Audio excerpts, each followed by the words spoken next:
So one thing that happens in women in particular, probably all humans, but I see it mostly in women, comes out is when we don't like ourselves, when society is telling us that we're too much and not enough, and our body needs to be this, and our hair needs to be this, or whatever it is, all that stuff that not good enough culture tells us. One of the things that we tend to do is try to get our value from outside things.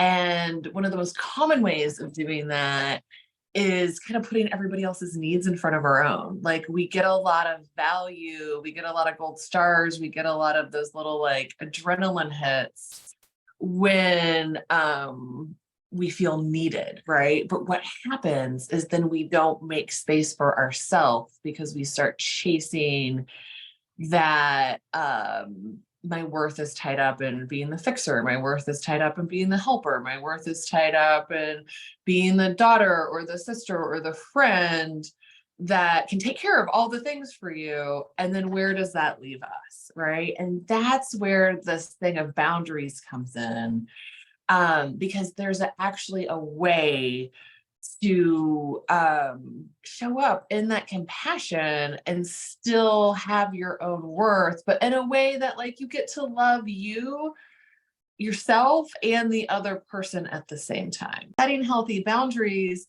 is actually self-care, because if I'm not taking care of myself, I'm going to end up overextending in this kind of martyr kind of way, and then I'm going to end up drained.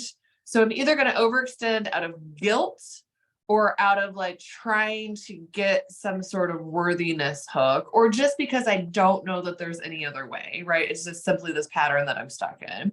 I end up completely drained. The other person doesn't either show up the way that I want them to show up, or I'm completely exhausted by the end of it because I haven't had any time to fill myself up. So then I become the persecutor, and it like then I blame the person, right? And then I end up like rage screaming for no reason at the other person.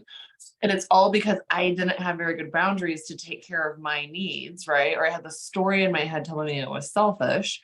But then what happens, it's like when you get in that fight, then, right? Like you become the persecutor and you get in that fight, and then you get into this, like, then you swing into this victim cycle.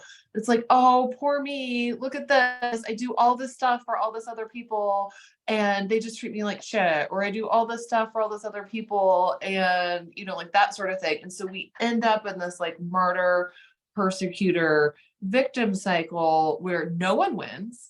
No one's actually getting the love and the care that they need, right? And so we literally have to like bop it and like stop the cycle. One of the things that we're told over and over and over again, and I don't know, like I think part of this is just like a learned behavior from society, like it's probably passed down in our like lineage or whatever.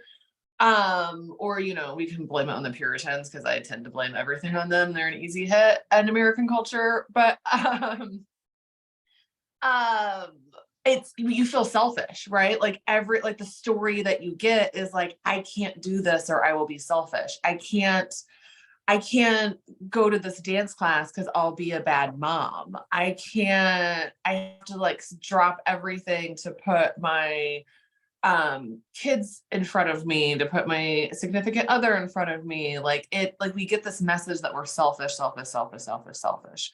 But really what that ends up doing is just leaving us in this place that's like completely draining, right? And we're doing what we think we're supposed to do in order to be a good, I'm just going to say, person in the world. But we don't end up then giving from a place, like, it's really self-care is really what it is, right?